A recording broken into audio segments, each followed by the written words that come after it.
वैचारिक साहित्यामधील घटक क्रमांक 3 आहे आपला अव्वल इंग्रजी काळातील वैचारिक साहित्य. सर्वसाधारणपणे 1832 ते 1874 हा काळ वैचारिक साहित्याच्या दृष्टीने अव्वल इंग्रजी कालखंड मानला जातो. कारण महाराष्ट्रामध्ये इसवी सन 1818 साली पेशवाई संपून ईस्ट इंडिया कंपनी म्हणजे ब्रिटिश राजवट सुरू झाली. बरेचसे बदल घडून आले. सामाजिक असतील, धार्मिक, शैक्षणिक, आर्थिक अशा सगळ्या क्षेत्रांमध्ये आमूलाग्र असे बदल घडून आले. या शतकामध्ये इंग्रजी राजवटीबरोबर नवे शिक्षण, नवे विचार प्रवाह आले. व्यक्ती स्वातंत्र्य असेल, मानवी प्रतिष्ठा, वैज्ञानिक दृष्टिकोन, चिकित्सा, बुद्धिवाद, इहवाद या सर्व तत्वांचा प्रभाव हा नवशिक्षितांवर पडला. आपल्या पारतंत्र्याची, मागासलेपणाची कारणमीमांसा करावी, पुनर्मांडणी करावी असे वेगवेगळे विचार पुढे आले आणि वैचारिक लेखन या दृष्टीने झालेलं दिसतं. त्याचा मेन हेतू होता की लोकशिक्षण आणि समाज जागृती या दृष्टीने वैचारिक लेखन फार झालेलं दिसतं आणि ते गद्यामध्ये केलं गेलं. आधुनिक मराठी वैचारिक गद्याच्या विकासाला इंग्रजी शिक्षण प्रणाली, अव्वल इंग्रजी कालखंडातील ब्रिटिश सनदी अधिकारी यांनी मोठा हातभार लावला. 1800 साली कलकत्त्यात सुरू झालेल्या कॉलेज ऑफ फोर्ट विल्यम मध्ये मराठी शिक्षणाची सोय केली गेली होती. विल्यम घ्यारे या विद्वान गृहस्थाच्या प्रभुत्वाखाली 1804 मध्ये मराठी भाषेचे वर्ग सुरू झाले. मराठी भाषेचे व्याकरण, मराठी शब्दकोश, सिंहासन बत्तीशी, पंचतंत्र, हितोपदेश, मराठी भाषेतील अस्सल पत्रसंग्रह इतर पुस्तकं तयार करून मराठी गद्य वाङ्मयाचा पायाच घातला गेलेला दिसतो. पुढे नेटिव्ह स्कूल ऑफ बुक आणि स्कूल सोसायटी संस्था देखील स्थापन झाली 1820 साली. देशी भाषेबरोबरच शिक्षण प्रसाराबरोबरच शालोपयोगी पुस्तकं पुरवण्याचा उद्देशाने संस्था सुरू झाली होती. मुंबईच्या हैद शाळा पुस्तक मंडळींनी देखील मराठी आणि गुजरात भाषेत अनेक स्वतंत्र आणि भाषांतरात्मक ग्रंथ लिहिले आणि असे ग्रंथ लिहिणाऱ्या लेखकांना उत्तेजनार्थ बक्षीस, पारितोषिके देखील त्यांनी जाहीर केली गेली होती. अशाच या गोष्टींचा पुढाकार घेऊन पुढं इंग्रजी पुस्तकांचे भाषांतर झालेलं दिसतं. त्यानंतर वेगवेगळे कोश, व्याकरण, इतिहास, भूगोल, कथात्मक साहित्य, शरीरवैद्यक, रसायनशास्त्र, पदार्थ विज्ञान, गणित, शिक्षणशास्त्र, ज्योतिष, शिल्पविद्या अशा विविध विषयांवर ग्रंथ निर्मिती झाली. कोणत्याही भाषेचा सांगोपांग आणि पद्धतशीर अभ्यास करण्यासाठी व्याकरण आणि कोश वाङ्मयाची गरज असते आणि त्या दृष्टिकोनातून doctor William Carey, doctor Robert Brum, Balshastri Jambhekar, Gangadhar Shastri Phadke, Dadoba Pandurang Tarkhadkar यांनी बरेचसे मराठीतून व्याकरणाचे ग्रंथ तयार केले. वेगवेगळे कोश वाङ्मयांची निर्मिती झाली. अमेरिकन मिशनरींनी देखील 1815 साली मुंबईत आपले कार्य सुरू केले. 1817 साली बायबलच्या काही भागाचे मराठी भाषांतर झाले. 1801 ते 32 या काळात श्रीरामपूर येथे मिशन छापखान्याने 40 भाषांमध्ये 12,000 पुस्तकं प्रकाशित केली. आणि वैचारिक साहित्याचं स्वरूप पाहता लक्षात येतं की मराठी गद्य वाङ्मयाची वृद्धी होण्यास या सगळ्या गोष्टींचा हातभारच लागलेला दिसतो. आता वैचारिक साहित्याचं स्वरूप कसं होतं? 1818 ते 1874 हा अव्वल इंग्रजी कालखंड मानला जातो आणि या कालखंडामध्ये मग इंग्रजी साहित्य, इंग्रजी भाषा, इंग्रजी शिक्षण आणि पाश्चात्य संस्कृती यांचा मोठा प्रभाव पडला होता. आणि या काळात प्रामुख्याने भाषांतरित, अनुवादित अशा पद्धतीचं साहित्य ग्रंथ वाङ्मय निर्माण झालं होतं. मग या कालखंडातील प्रमुख वैचारिक लेखन किंवा निबंधकार कोण होते त्यांचा परिचय आपल्याला करून घ्यायचा आहे. तर हरिकेशवजी हे या काळातील नामांकित भाषांतरकार, लेखक. सिद्ध पदार्थ विज्ञान विषयक संवाद, रसायनशास्त्र विषयक संवाद, इंग्लंडचा वृत्तांत, यात्रिक क्रमण, शालोपयोगी नीतिग्रंथ असे बरेचसे ग्रंथ त्यांनी लिहिले. वेगवेगळ्या भाषांवर त्यांची हुकूमत होती. बाळशास्त्री जांभेकर यांनी स्वदेशीय लोकांमध्ये विलायतेतील विद्यांचा अभ्यास अधिक सुकर व्हावा, अधिक व्हावा या दृष्टीने बरेचसे लेखन केलेलं दिसतं. दर्पण या नियतकालिका लेखापासून त्यांनी सुरुवात केलेली दिसते. 1832 सालचं दर्पणचं निर्मिती झालेली दिसते. पुढे राममोहन राय, विद्या हे बळ आहे, स्वतंत्र व पक्षपातरहित वर्तमानपत्रापासून होणारे कार्य आणि फळ, रहदारीचा काफी असे बरेचशा अनेक विषयांवर त्यांनी लेखन केलेलं दिसतं. दादोबा पांडुरंग तरखडकर हे स्वतंत्र प्रज्ञेने लेखन करणारे अव्वल दर्जाचे ग्रंथकार, समाजसुधारक, व्याकरणकार, भाष्यकार. मराठी भाषेचे व्याकरण, यमुना पर्यटन या कादंबरीला जोडलेला पुनर्विवाहाविषयीचा लेख, विद्येच्या लाभाविषयी, यशोदा पांडुरंगी अशा बऱ्याचशा लेखनांमधून दादोबांचा व्यासंग आणि त्यांचं चिंतन दिसून येतं. गोना माडगावकर यांनी देखील वैचारिक शास्त्रीय आणि नीतीपरस्त लेखन केलेलं दिसतं. शूरचिरभूतपणा, ऋणनिषेधक बोध, नीतिसंवाद, हिंदी लोकांच्या रीती सुधारण्याचा बोध, सत्यनिरूपण, वृक्षवर्णन, विद्या अशा बरेचशा लेखांची मांडणी त्यांनी केलेली दिसते. मिसेस फेरारिया ख्रिस्ती लेखिकेचा देखील कुटुंब प्रवर्तन नीती हा निबंध फार प्रसिद्ध आहे. कुटुंबातील व्यक्तीने एकमेकांशी कशा रीतीने वागलं पाहिजे, आई बापांनी मुलांविषयी कशा प्रकारे आपले कर्तव्य पार पाडताना सावधगिरी घेणं जरुरी आहे याचं विवेचन या निबंधामध्ये आहे. गोविंद विठ्ठल कुंटे उर्फ भाऊ महाजन हे मराठी पत्रकारांच्या पहिल्या पिढीतील एक उदारमतवादी धुरंधर संपादक. संस्कृत, मराठी, इंग्रजी, फारसी, अरबी या भाषांवर त्यांचे प्रभुत्व. त्यांनी दर्पणमधूनच आपल्या लेखनास प्रारंभ केला. 1841 साली त्यांनी प्रभाकरे साप्ताहिक सुरू केलेलं दिसतं. लोकहितवादी उर्फ गोपाळ हरी देशमुख हे अव्वल इंग्रजीतील महत्वाचे विचारवंत, व्यासंगी, लेखक, समाजहितचिंतक. प्रभाकर साप्ताहिकामध्ये त्यांनी 1848 ते 1850 अशी 2 वर्ष 108 पत्र प्रसिद्ध केली आणि विविध अंशांवर त्यांनी कडक टीका केलेली दिसते. त्यांची शतपत्र ही फार गाजलेली दिसतात. त्यांना शतपत्र म्हणून ओळखलं गेलं. लोकहितवादींनी सामाजिक, धार्मिक, सांस्कृतिक, राजकीय अशा विविध विषयांवर विपुल लेखन केलेलं दिसतं. ब्राह्मणांचे लोक, ब्राह्मणांची शिक्षण पद्धती, ब्राह्मणांचे आचार, भिक्षा व ब्राह्मण लोक, धर्मशास्त्र, कर्मकांड, धर्मतत्व, देवपूजा, देवळे, नेमधर्म, धर्मसुधारणा, उद्योग प्रशंसा अशा अनेक वेगवेगळ्या विषयांवर त्यांचं लेखन दिसून येतं. लोकहितवादींची लेखनशैली साधी, स्पष्ट, सुबोध अशा स्वरूपाची होती.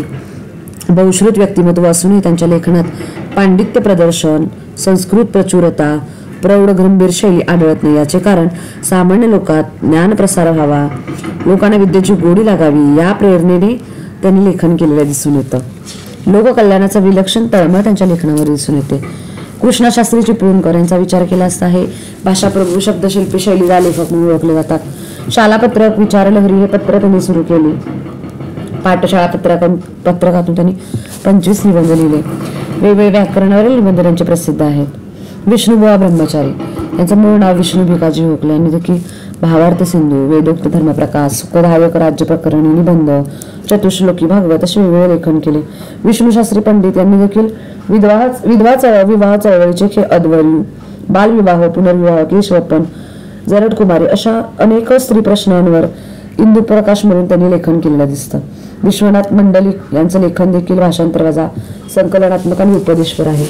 सवयी वा अभ्यास, हिंदू लोकांच्या मध्यंतरी अवस्थेविषयी विचार, हिंदू धर्मशास्त्र याबरोबरच वेगवेगळे 17 ग्रंथ त्यांच्या नावे प्रसिद्ध आहेत. रामकृष्ण विश्वनाथ यांच्या हिंदुस्थानची प्राचीन आणि सांप्रची स्थिती व पुढे त्याचा काय परिणाम होणार याविषयीचे विचार त्यांच्या निबंधातून दिसून येतात. बाबा पद्मनजी यांनी देखील 100हून अधिक ग्रंथ मराठीमध्ये लिहिले. शालेय पुस्तकांपासून कोश वाङ्मयापर्यंत विविध वाङ्मय प्रकारांमध्ये त्यांचा संचार आहे. निबंधमाला हे त्यांनी नामकरण केलेलं दिसतं आपल्या निबंधाचा. 51 निबंध त्यांनी सर्वसंग्रह या नावाने 1852 मध्ये प्रसिद्ध केले. स्त्री विद्याभ्यास निबंध हा देखील त्यांचा 59 पृष्ठांचा ग्रंथ स्त्री शिक्षणाचा आणि स्त्री सुधारणेचा पुरस्कार करणार आहे. बालविवाह, पुनर्विवाह, स्त्री शिक्षण, हिंदू लोकांची स्थिती, लग्न करण्याच्या चाली अशा वेगवेगळ्या विषयांवर त्यांचं लेखन दिसून येतं. काशीनाथ बाळकृष्ण मराठे यांनी देखील वेदांविषयी निबंध, नावल व नाटक यांविषयी निबंध असे वेगवेगळे 2 निबंध लिहिलेले दिसतात. वामन आबाजी मोडक यांनी धर्मनीतीपर व्याख्यान ग्रंथरूपाने प्रसिद्ध केली. क्षमा, अध्ययनपरता, सत्य, भाषण, आत्मसंरक्षण, बालविवाहाच्या संबंधाने हिताहित विचार त्यांनी लिहिले. राघव भांडारकर यांनी हे देखील मुंबई विद्यापीठाच्या पहिल्या पदवीधरांपैकी एक. धर्मपर लेख व्याख्यान या संग्रहामध्ये त्यांनी धर्मविषयक विचार अभिव्यक्त केलेले आहेत. नारायण महादेव उर्फ परमानंद उर्फ वामा परमानंद यांना मुंबईतील एक राजकीय विचारवंत म्हणून ओळखले जाते. मराठी ज्ञानप्रसारक सभेची स्थिती, प्रपंचाविषयी काही विचार, ईर्षा, सिंध व तेथील लोक असे वैचारिक लेखन त्यांनी केले. राबी गुंजीकर यांनी विविध ज्ञानविस्तार मासिक सुरू करून महाराष्ट्रात विविध ज्ञानयोग आणले. महादेव गोविंद रानडे यांनी जुन्याचा आणि नव्याचा समन्वय साधून समाजामध्ये इष्ट सुधारणा करू पाहणारे विवेकी सुधारक म्हणून रानडे ओळखले जातात. त्यांनी स्त्री शिक्षण, स्त्री सुधारणा, विधवा पुनर्विवाह, संमती वय, प्रागतिक व सुधारणापर विचार मांडलेले दिसतात. नियतकालिकांतील वैचारिक साहित्याचा विचार केला असता अव्वल इंग्रजी कालखंडामध्ये वृत्तपत्र आणि नियतकालिकांनी मराठी वैचारिक साहित्याची निर्मिती, प्रसिद्धी, प्रसार, वाढ, संवर्धन व वाचकांच्या अभिरुचीची घडण केलेली दिसते.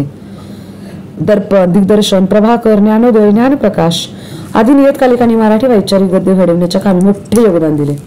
ज्ञानोदय मधून पुनर्विवाह, ब्राह्मणांची दुर्दशा, लग्नासंबंधी हिंदू लोकांचे मूर्खपण, कलकत्ता शहराचे वर्णन असे इत्यादी लेख प्रसिद्ध झालेले आहेत. मराठी ज्ञानप्रसारक, उपयुक्त ज्ञानप्रसारक सभेत वाचल्या जाणाऱ्या निबंधांपैकी काही निवडक निबंध प्रसिद्ध देखील आहेत. यामध्ये मराठ्यांच्या उत्कर्षाविषयी, हिंदू लोकांच्या त्रिकाल स्थितीविषयी भाष्य केलेले दिसते. त्यानंतर पुणे शालापत्रक, ज्ञानप्रसारक, विविध ज्ञानविस्तार यांनी देखील मराठी वैचारिक साहित्याच्या विकासात महत्त्वपूर्ण योगदान दिलेले आहे. पुणे शालापत्रक या मासिकात कृष्णशास्त्री चिपळूणकर यांचे मराठी व्याकरणावर निबंध या शीर्षकाचे 25 निबंध प्रसिद्ध आहेत. निवडक वैचारिक साहित्याचा विचार केला असता हिंदुस्थानच्या पराधीनतेचे कारण ही लोकहितवादींनी आपल्या लेखनातून मांडलेली दिसतात की प्रथम मला हिंदुस्थानच्या लोकांच्या स्थितीचे वर्णन केले पाहिजे, म्हणजे त्यावरून इंग्रजी लोकांच्या इकडे पाय रोवले कसे याची कारण स्पष्ट होतील असं त्यांनी म्हटलेलं दिसतं.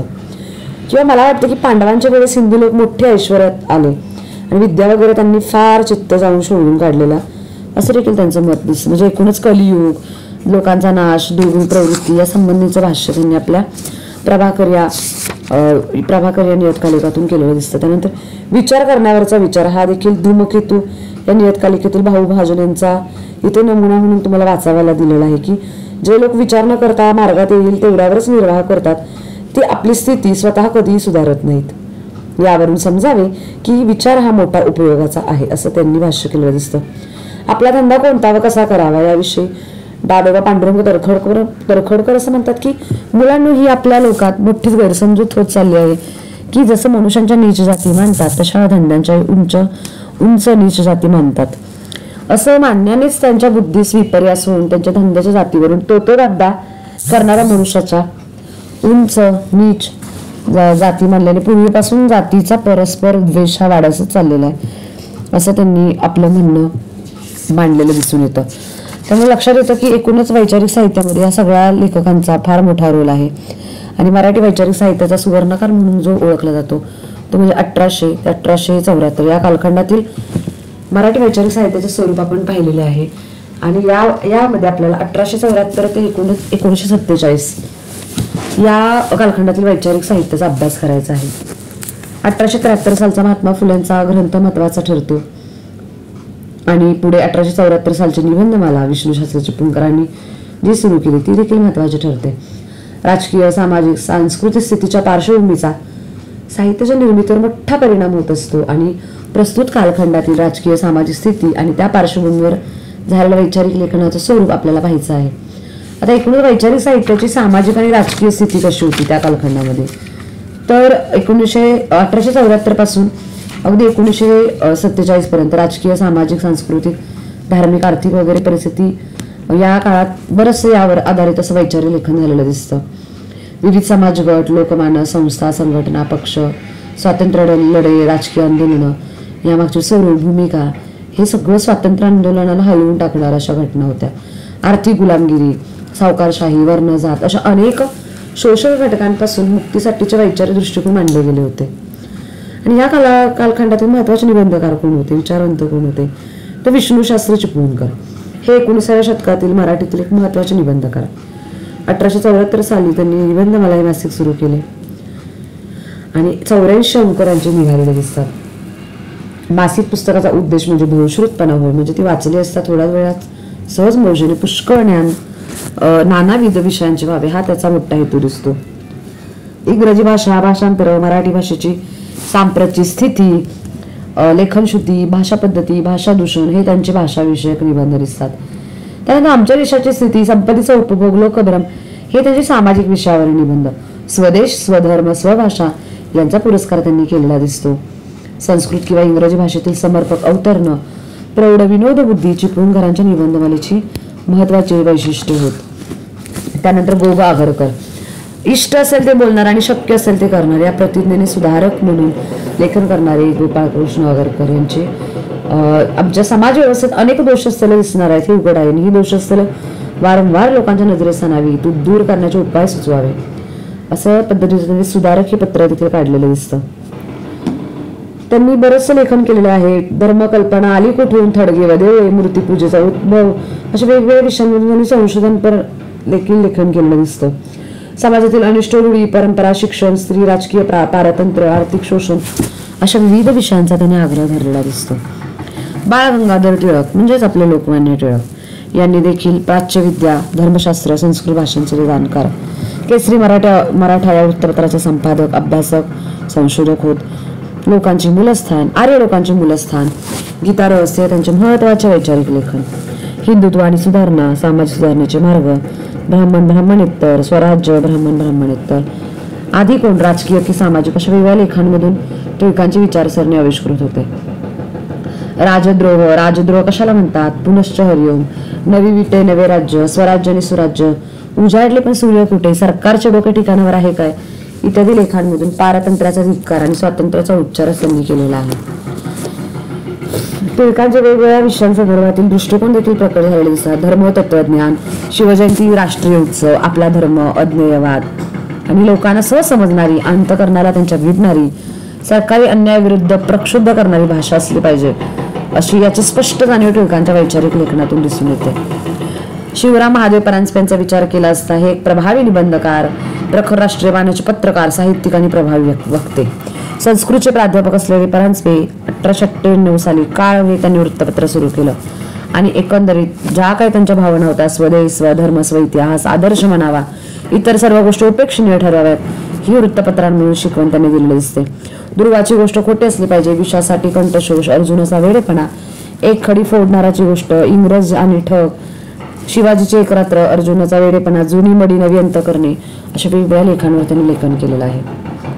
नची केळकर, केसरी मराठा आणि सह्याद्री नियतकालिकांचे संपादन, संचालन, व्यासंग, वाचन, बहुश्रुतता, मार्मिक आणि सूक्ष्म विनोद, रसिकता, नवीन गोष्टी जाणून घेण्याची लालसा, पर्यटन आणि लेखनाची आवड, यामुळे त्यांनी वैविध्यपूर्ण असं लिखाण केलेलं दिसतं. दिल्लीचा बादशाही दरबारी या निबंधामध्ये दिल्लीचा हजारो वर्षांचा इतिहास त्यांनी मांडलेला आहे. अखेर ब्रह्माचा भोपळा फुटला, लोकमनाने कुस्ती जिंकली, कलियुगातील 15वी विद्या, असं त्यांचं वाचकांचे उत्कंठ वाढवणारं लेखन दिसून येतं. कृष्णाजी प्रल्हाद खाडीलकर, कृपा खाडीलकर यांचा विचार केला तर केसरी, लोकमान्य नावाकाळ्या पत्राचे ते संपादक होते.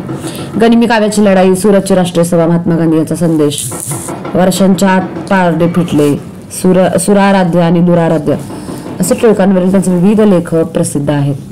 अ.ब. कोलटकर, संदेशा पत्राचे संपादक अ.ब. कोलटकर, त्यांनी इतरही अनेक पत्रांमधून लेखन केलेलं दिसतं. अ.ब. कोलटकर स्मारक ग्रंथ या नावाने त्यांचे 3 खंड देखील प्रकाशित आहेत. सुशिक्षित लोकांची भाषा लोकसमाजापासून फार लांब राहू लागलेली आहे आणि त्यांची व्याख्यानं, त्यांचे वर्तमानपत्र, त्यांचे काव्य, त्यांचे विचार हे अंतःकरणात मुळीच नसतात. ते काय बोलतात हे लोकसमाजाचं मुळीच कळत नाही, असं त्यांनी लेखन केलेलं दिसतं. त्यांच्या मते लेखनाची भाषा साधी सोपी असली पाहिजे, नित्य परिचयाची असली पाहिजे. राजाराम शास्त्री भागवत, ग्रीक, लॅटिन, अरबी, फारशी, अवेस्ता, इंग्रजी, मराठी, संस्कृत अशा भाषांचा अभ्यास त्यांनी केलेला दिसतो. विका राजवाडे यांनी देखील व्यासंगी संशोधक, इतिहासकार, भाषाशास्त्र संवर्धक म्हणून ते प्रख्यात आहेत. कनिष्ठ, मध्यम व उच्च शालांतील अनुभव हे निबंध त्यांनी लिहिलेले आहेत. विश्ववृत्त, ग्रंथमाला, सरस्वती मंदिर, प्राची प्रभा, रामदासी, केसरी अशा वेगवेगळ्या प्रकारचं लेखन त्यांचं प्रसिद्ध आहे. मराठ्यांचा इतिहास, मराठी भाषेचे संस्कृतच्या ऐतिहासिक व्याकरण, जुन्या मराठी वाङ्मयाचा इतिहास असं लेखन त्यांचं दिसून येतं. राजवाड्यांच्या विपुल संशोधनपर लेखनापैकी विकार विचार प्रदर्शनाच्या साधनांची उत्क्रांती, प्राकृतिक भाषांचा वाङ्मयाचा अभ्यास, मराठीतील नामविभक्ती, राष्ट्रीय मराठी कोश हे महत्वाचे ठरतात. लहरा पांगारकर संशोधक, निबंधकार म्हणून ते प्रसिद्ध आहेत. मुमुक्षु साप्ताहिक त्यांनी सुरू केलं. विचार विकास, विचार विहार, नीतिशास्त्र प्रवेश हे ग्रंथ त्यांच्या नावे आहेत. श्रीव्य केतकर म्हणजे श्रीधर व्यंकटेश केतकर, समाजशास्त्रज्ञ, संशोधक, कादंबरीकार म्हणून त्यांचं नाव आहे. सामाजिक परिस्थिती, महाराष्ट्राचे काव्य परीक्षण, स्त्रियांचे वाङ्मय, स्त्रियांच्या चळवळी, ग्रंथ परीक्षण आणि ग्रंथदोष, स्त्रियांचे संसारशास्त्र, मुंबई शहरातील शरीर विक्रय, सिनेमाचा धंदा, नगर संवर्धन, नगर सौंदर्य, बाल संरक्षण अशा वेगवेगळ्या लेखांतून त्यांनी समाजशास्त्रीय आकलन त्यांचं दिसून येतं. केतकरांच्या विचारविश्वाचे लेखन शैलीचे दर्शन त्यांच्या लेखनातून घडतं. वासुदेवशास्त्री खरे यांनी ऐतिहासिक लेखसंग्रह मासिक 1897 साली सुरू करून इतिहास संशोधनाच्या क्षेत्रात भरीव असं काम केलेलं दिसतं. न.च. केळकर यांच्या मराठी व इंग्रजी ग्रंथाला त्यांनी प्रस्तावना देखील लिहिलेली दिसते. ग्रंथमाला, विश्ववृत्त ही नियतकालिक त्यांनी सुरू केलेली आहेत. विनायक दामोदर सावरकर 20व्या शतकाच्या पूर्वार्धातील मराठीतील एक महत्वाचे वैचारिक लेखक, निबंधकार व साहित्यिक म्हणून त्यांचं नाव आहे. भारतीय स्वातंत्र्य लढ्यात ते कृतिशीलतेने सहभागी झालेले दिसतात. हिंदुत्वाचे पंचप्राण, भाषाशुद्धी, लिपिशुद्धी, रणशिंग, जोसेफ मॅझिनी यांसारखे लेखन त्यांचे प्रसिद्ध आहे. श्रीमा माटे 1920 नंतरच्या निबंधकारांमध्ये निबंध लेखक म्हणून श्रीमा माटे ओळखले जातात. अस्पृश्यांचा प्रश्न, विचारमंथन, विचारशलाखा, विवेकमंडल, विचारगुंपा, साहित्यधारा ही त्यांचे निबंध संग्रह प्रसिद्ध आहेत. इंग्रजीच्या संपर्काने भौतिकशास्त्राने निर्माण करून ठेवलेले सुखसोयी आपण फक्त उपभोगत घेत असतो असं त्यांनी आपलं मत मांडलं दिसतं. विज्ञान युग आणि धर्मकल्पनांचं युग यावरती त्यांनी भाष्य केलेलं आहे. विज्ञान हाच आजचा धर्म आहे असं माटे निक्षून सांगताना दिसतात. माटे यांचा विज्ञाननिष्ठ आणि बुद्धिवादी दृष्टिकोन हा त्यांच्या वैचारिक लेखनामधून प्रतिबिंबित होताना दिसतो. द के केळकर हे भौतिकवादी आणि विज्ञाननिष्ठ वैचारिक लेखन करणारे विचारवंत. वाङ्मयीन आणि सामाजिक विषयावर त्यांनी लेखन केलेलं आहे. वादळी वारे, संस्कृती संगम, विचार तरंग, उद्याची संस्कृती आणि विज्ञान हे त्यांच्या वैचारिक लेखन प्रसिद्ध आहे. पाश्चात्य आणि पौर्वात्य संस्कृतीची तुलनात्मक चिकित्सा त्यांनी केलेली दिसते. विनोबा भावे यांच्या गांधीवादी विचारांचा विकास करून सर्वोदय विचार त्यांनी मांडलेले दिसतात. मधुकर हा विनोबांचा पहिला निबंध संग्रह या दृष्टीने फार महत्वाचा ठरतो. स्थितिप्रज्ञ दर्शन, क्रांत दर्शन, सिंहावलोकन, जीवनदृष्टी, सर्वोदय विचार हे त्यांचे महत्वाचे काही ग्रंथ आहेत. साने गुरुजी समाजवाद आणि गांधीवाद यांचा संमिश्र प्रभाव असलेले हे एक महत्वाचे साहित्यिक. मराठीतील पहिला सत्याग्रही साहित्य निर्माता म्हणून त्यांचा आचार्य भागवत यांनी गौरव केलेला आहे. अद्वैत, बुद्धीचा महिमा, ऋषी, वर्णन, कर्म, भक्ती, ज्ञान, संयम, आश्रम, अहिंसा हे महत्वाचे ग्रंथ प्रकरण त्यांच्या नावे आहेत. द बा उर्फ काका खानोलकर हे गांधीवादी विचारांचे चिंतनशील लेखक. निवृत्तीतील निरीक्षण, अनंताचा विस्तार, हिंडलग्याचा प्रसाद असे वेगवेगळे लेखन त्यांच्या नावे आहे. दादा धर्माधिकारी गांधीवादाचे भाष्यकार म्हणून प्रसिद्ध. सर्वोदय दर्शन, अहिंसेची साधना, क्रांतिनिष्ठा, साम्ययोगाच्या मार्गावर, क्रांतीचे पुढचे पाऊल, स्त्री पुरुष सहजीवन हे त्यांचे महत्वाचे ग्रंथ. आचार्य सज भागवत यांनी जीवित चिंतन, चौफुला, जीवन शिक्षण ही पुस्तकं प्रसिद्ध केली. त्यांच्या नावे ग्रंथ देखील आहे. धर्मविचारात क्रांतीची घोषणा, महाराष्ट्राची जीवननिष्ठा, सांस्कृतिक अहंकार आणि महाराष्ट्राचा शाप असं बरंच लेखन त्यांच्या नावे आहे. आचार्य शंद जावडेकर यांनी गांधीवादाचे एक राजकीय भाष्यकार म्हणून त्यांना ओळखलं जातं. जावडेकर यांचा आधुनिक भारत हा मराठीतील एक महत्वाचा वैचारिक ग्रंथ होय. त्या व्यतिरिक्त राज्यनीतिशास्त्र, परिचय, लोकशाही, शास्त्रीय समाजवाद, लोकमान्य टिळक आणि महात्मा गांधी, समाजवाद व सर्वोदय यासारखे अनेक ग्रंथ त्यांनी लिहिले. द वा पोतदार मराठी गद्याचा इंग्रजी अवतार या ग्रंथामध्ये 19व्या शतकात अव्वल इंग्रजी काळातील मराठी गद्याच्या वाटचालीचा आढावा त्यांनी घेतलेला दिसतो. पोतदारांची भाषा खुमासदार, खटकेबाज, आवेशपूर्ण, मार्मिक अशा स्वरूपाची आहे. स्वयंविचार, परामर्श, निर्माल्य, पखरण इत्यादी पुस्तकांमधून त्यांनी वैचारिक लेखन केलेलं दिसून येतं. स्त्रियांच्या वैचारिक साहित्याचा विचार केला असता पंडिता रामाबाई या विद्वान बहुभाषिक विदुषीने स्त्रीधर्मनीती हे पुस्तक वयाच्या अवघ्या 24व्या वर्षी लिहिलं आणि आपल्या इंग्रजी आणि मराठीतील 13 ग्रंथांची नोंद त्यांच्या नावे दिसून येते. आदर्श पत्नी, माता, गृहिणी या परंपरागत भूमिकांचे यशस्वी पालन करून स्वतःची उन्नती साधण्याचा उपदेश करतात. शास्त्रात वर्णिलेल्या स्त्रिया कशा आहेत किंवा मनोरंजन सुधारक यांचा नियतकालिकांमधून देखील स्त्रियांना लिहिण्याचा उत्तेजन देण्याचा प्रयत्न या कालखंडात झालेला दिसतो. त्यामध्ये डॉक्टर आनंदीबाई जोशी, डॉक्टर रखमाबाई, रमाबाई रानडे यांसारखे कार्यकर्ता, कृतिशील स्त्रियांनी प्रसंगोपात लेखनही केलेलं दिसतं. या काळात पातिव्रत्य विचार, विधवा दुःख निवेदन, तरुण मुलास पत्र, डॉक्टर आनंदीबाई जोशी किंवा कमलाबाई किबे, गिरिजाबाई केळकर यांनी बरंचसं यांचं लेखन नावे दिसून येतं. 1900 ते 1930 या कालखंडामध्ये स्त्रियांनी पुस्तक रूपाने केलेलं वैचारिक लेखन हे अतिशय अल्प आहे. स्त्री शिक्षण, व्यक्तिमत्व घडण, गृहिणी, कर्तव्य, आदर्श स्त्रीत्व अशा विविध विषयांवर प्रामुख्याने वैचारिक लेखन झाल्याचं दिसून येतं. 1930 नंतर स्त्रियांची पिढी उच्च शिक्षण घेऊन बाहेर पडली. त्यांना पाश्चात्य ज्ञान वाङ्मयाचा परिचय झाला आणि स्त्रियांच्या एकूणच समस्यांची किंवा त्यांच्या वेगळ्या पद्धतीनं जे काय आहे त्यानुसार त्यांनी विचार केलेला दिसतो.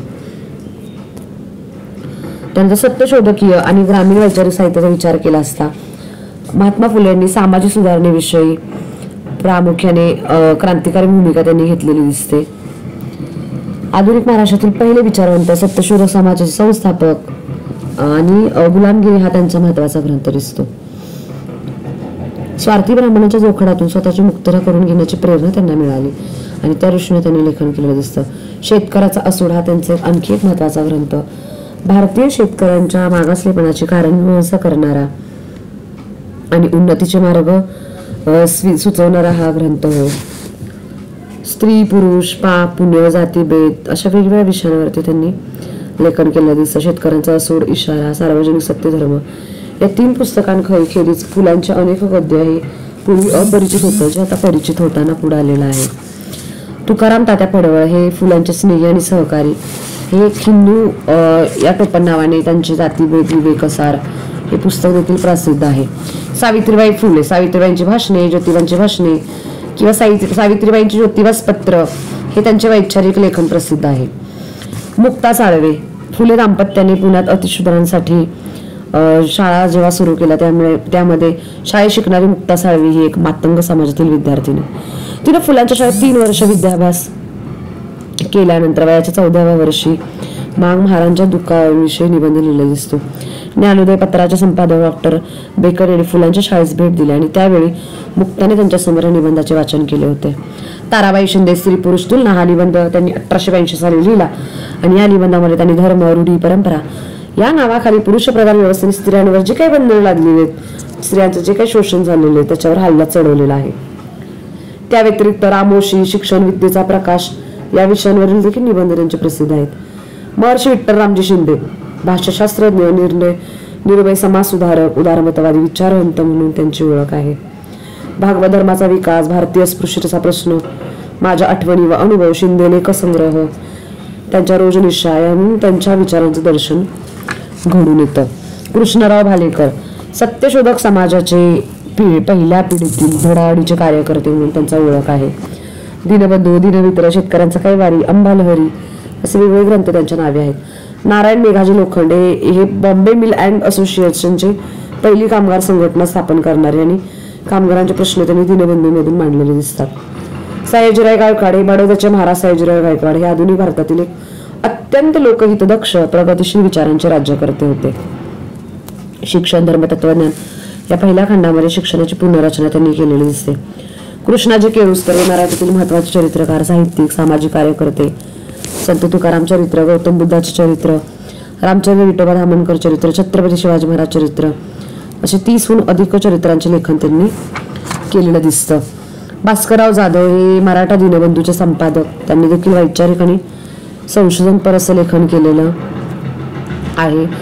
गणपती उत्सव या लेखामध्ये त्यांनी प्रामुख्याने वेगवेगळे गणपती उत्सवात मागील मूळ कल्पना, सध्याची स्थिती यांचा शोध घेतलेला दिसतो.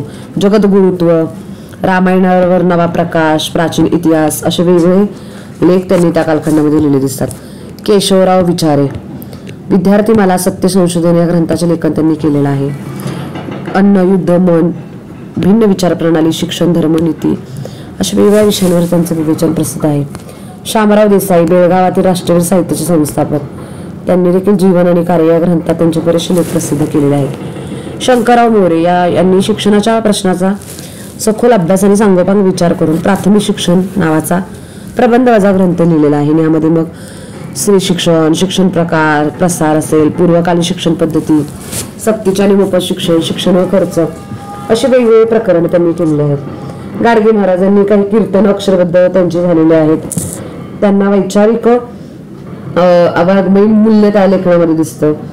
आणि एक खेप उपाशी आपण पोराला शिकवा तेव्हा तुमचा पांग फिटला असं जे त्यांचं काही म्हणणं आहे, किंवा व्यसनमुक्ती, अज्ञानमुक्ती, ऋणमुक्ती, दारिद्र्यमुक्ती यामधून त्यांनी जे काही आपलं महत्वाचं मत मांडलेलं आहे ते महत्वाचंच ठरतं. पंजाबराव देशमुख, ऑक्सफर्ड विद्यापीठातून वैदिक वाङ्मयात धर्माचा उद्गम व विकास या विषयावर D.Phil पदवी घेणारे पंजाबराव देशमुख, महाराष्ट्र केसरी यांनी ग्रामीण समाज, शेती, शेतकऱ्यांच्या विकासासाठी मांडलेला मौलिक विचार महत्वाचा ठरतो. या नियतकालिकांमधून त्यांचं झालेलं लेखन या दृष्टीने उल्लेखनीय आहे. शिवराम जानबा कांबळे हे गोपाळ वलंगकरांनंतर महत्वाचे दलित पुढारी लेखक. नवलकर यांनी शिवराम जानबा कांबळे चरित्र लिहिले आहे. शिवराम जानबांच्या महात्मा फुले, भाभा पद्मनजी, लोकहितवादी यांचे लेखन मराठा दीनबंधूमध्ये लेखकांचा प्रभाव त्यांच्या लेखणीवर पडलेला दिसून येतो. किसन फागोजी बनसोडे हे विदर्भातील महत्वाचे दलित नेते होय. त्यांनी देखील विटाळ विध्वंसक, मजदूर पत्रिका, चोखा मेळा ही पत्र सुरू करून अस्पृश्यता निर्मूलनपर वैचारिक लेखन केलेलं आहे. डॉक्टर बाबासाहेब आंबेडकर दलित मुक्ती लढ्याचे प्रवर्तक, विचारवंत, संशोधक, संपादक, अर्थशास्त्रज्ञ, मानवी हक्क अधिकारांचे रक्षक असे अष्टपैलू व्यक्तिमत्व. त्यांनी मूकनायक, बहिष्कृत भारत, जनता, प्रबुद्ध भारत ही पत्र सुरू करून वेगवेगळ्या विषयांवर वैचारिक लेखन केलेलं दिसून येतं. आणि या ठिकाणी डॉक्टर बाबासाहेब आंबेडकरांचं जे काही लेखन आहे त्या लेखनामध्ये सत्य, सत्याग्रह यांसंबंधी आंबेडकरांचे मौलिक चिंतन व्यक्त झालेले आहे. डॉक्टर आंबेडकरांची भाषा रोखठोक, सुस्पष्ट, धारदार, मर्मभेदी अशी आहे. गणेश अकाजी गवई यांनी अमरावतीमधून बहिष्कृत भारती पत्र सुरू करून अस्पृश्य प्रश्नांना वाचा फोडणारे लेखन केलेलं आहे. दिनमित्र, जनता आदी पत्रांमधून ते लेखन करत होते. चावडीतील बैठक, चोकाया मेळ्याची पंढरपूरवर स्वारी असं आदी वैचारिक लेखन करणारे पुस्तकं त्यांची प्रसिद्ध आहेत. निवडक वैचारिक साहित्याचा किंवा उत्तरांचा विचार केला असता इथे स्ववाचनासाठी शेतकऱ्याच्या सुधारण्याचे उपाय हे महात्मा ज्योतिराव फुले यांचं जे काही लेखन आहे ते महत्वाचं ठरतं की आमच्या दयाळू सरकारने एकंदर सर्व शेतकऱ्यांस युरोपियन शेतकऱ्यांसारखे विज्ञान ज्ञान देऊन त्यांसारखी यंत्रद्वारे शेती काम करण्यापुरती समज येऊत पावतो एकंदर सर्व गोऱ्या लोकांसह मुसलमान वगैरे लोकांनी हिंदू सणातील तूर्त गाया बैलांसह त्यांची वासरे कापून खाण्याच्या ऐवजी त्यांनी तेथील शेळ्या बकरी मारून खावी म्हणून कायदा करून अंमलात आणल्याशिवाय येथे शुद्ध शेतकऱ्यांजवळ बैलांचा पुरवठा होऊन त्यांना आपल्या शेतांची मशागत भरपूर करता येणार नाही व त्यांजवळ शेणखताचा पुरवठा होऊन त्यांचा व सरकारचा फायदा होणे नाही असं लेखन त्यांनी आपल्या लेखनातून केलं असतं.